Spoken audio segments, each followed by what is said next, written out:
Samantala, ang ilang residente sa Pisay, Bawi at Kalusutan o Pisbakal Region ng Angadanan Isabela na maganda ang pagkakagawa ng flood control sa kanilang lugar na napondohan ng higit 77 million pesos.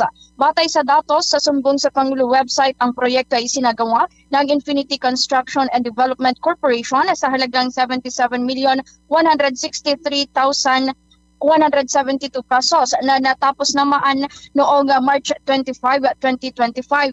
Sa pakikipag-ugnay ng Bombo Radyo Kawayan kay Kagawad Rafael Machas ng Bawi Angadanan Isabela, sinabi niya na tinatayang nasa 400 meters ang haba ng flood control na nasasakupan ng Bawi at Kalusutan.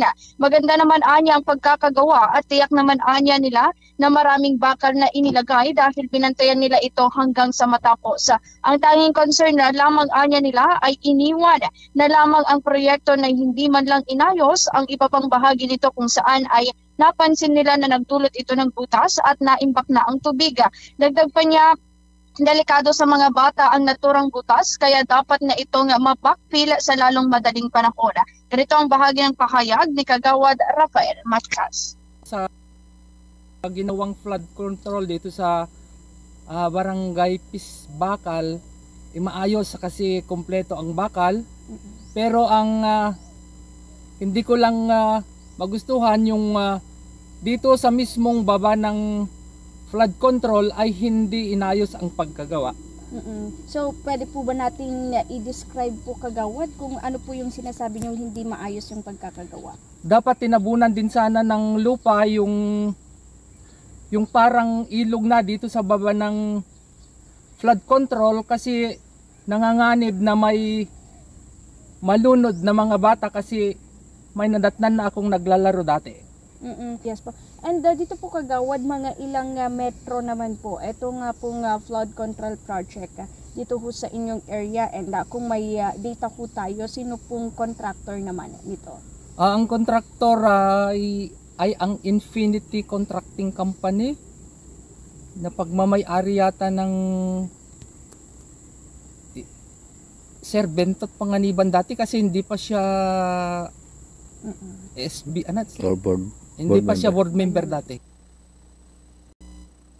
Samantala mga kabombo, nagtungo rin tayo sa munisipyo ng Angadanan Isabela. Bagaman ito ay proyekto ng national, mga kabombo, ay sinikap pa rin natin na makakuha naman ng pahayag mula sa LGU kung may mga pagpaplano pa sila na i-check din itong mga flood control projects sa kanilang nasasakupan. Pero kanina nag-message tayo at nakipag-set tayo ng interview with Mayor Joel Matea Panganiban.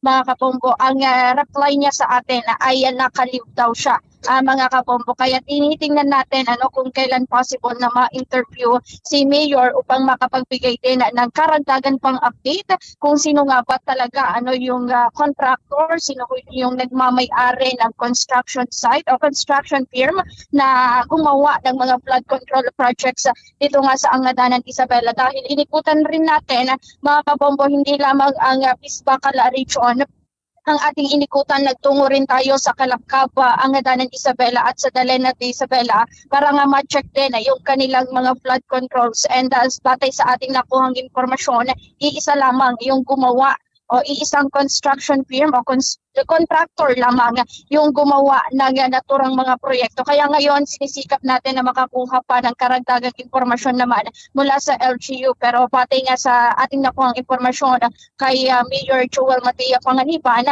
ay hindi siya available this week for interview dahil siya ay nakalive. At yan muna ang ating ulat mula rito sa bayan ng Angadanan Isabela. Ako si Bombo Princess of Limen, and this is Bombo Radyo Philippines, the #1 and most trusted source of news and information. Basta Radyo Bombo.